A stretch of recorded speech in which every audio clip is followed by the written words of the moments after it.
Et à 6h24, c'est Sud Radio et vous, avec le jeudi, bien sûr, les questions immobilier, logement, signé Bérénice de Villefloriot. Bonjour Bérénice.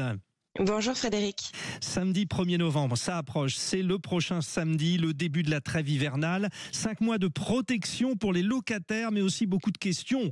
Nous allons essayer d'y répondre, notamment pour les propriétaires aussi. Alors la trêve hivernale, ça protège tous les locataires. Il y a des exceptions, Bérénice ? Alors, la règle de base, c'est simple. Du 1er novembre au 31 mars, aucune expulsion ne peut avoir lieu, même si le juge a déjà tranché. Ça protège, oui, tous les locataires en logement d'habitation, qu'elles soient meublées ou vides.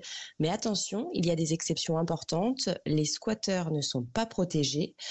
Également, si le logement est dangereux, avec un arrêté de péril, ou dans les cas de violence conjugale, où le juge ordonne l'expulsion du conjoint violent, là, évidemment, elle peut avoir lieu, même en hiver. Et enfin, si le locataire peut être relogé dans des conditions décentes, la trêve ne s'applique pas non plus. Soyons précis, donc un locataire qui ne paye pas pendant la trêve, est-ce qu'il est tranquille jusqu'au printemps ? Le propriétaire perd-il son argent de fait ?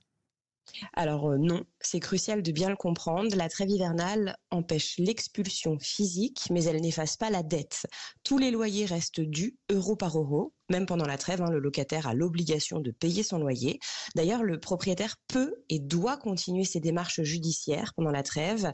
Les procédures judiciaires continuent, elles continuent à tourner. Il peut faire délivrer un commandement de payer par huissier. Il peut saisir le tribunal, obtenir un jugement de résiliation du bail.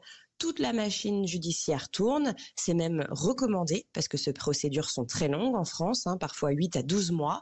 Donc un propriétaire ne doit surtout pas rester les bras croisés en se disant c'est la trêve.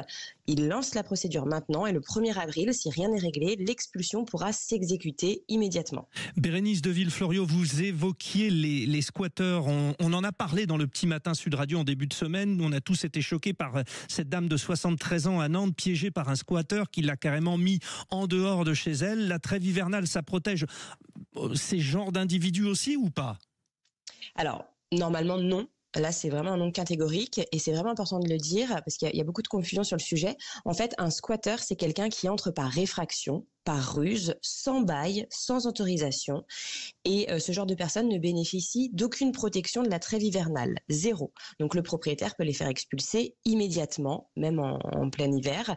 Dans le cas de cette dame à Nantes, si c'est bien un squatteur qui s'est introduit par superfuge, elle peut normalement obtenir une expulsion express avec le concours de la police si besoin. La trêve hivernale, je vous l'ai dit, protège les locataires en difficulté qui ont un bail, pas les occupants illégaux. Ouais, donc ça fait quand même des mois que ça dure, on suivra ça de toute façon. Alors concernant les énergies, l'eau, l'électricité, etc., un locataire peut se faire couper le chauffage en plein hiver s'il ne paye pas ses factures ?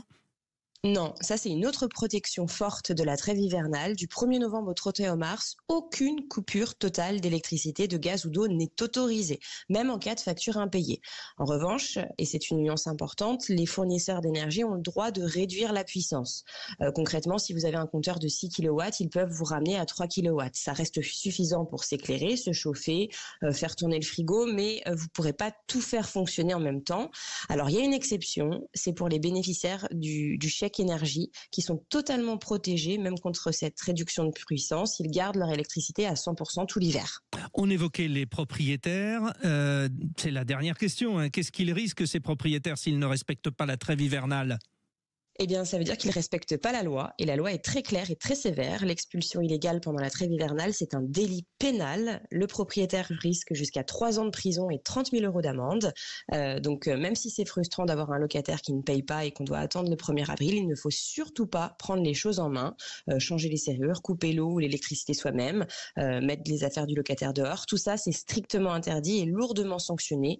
Il faut absolument passer par la voie légale et par l'huissier.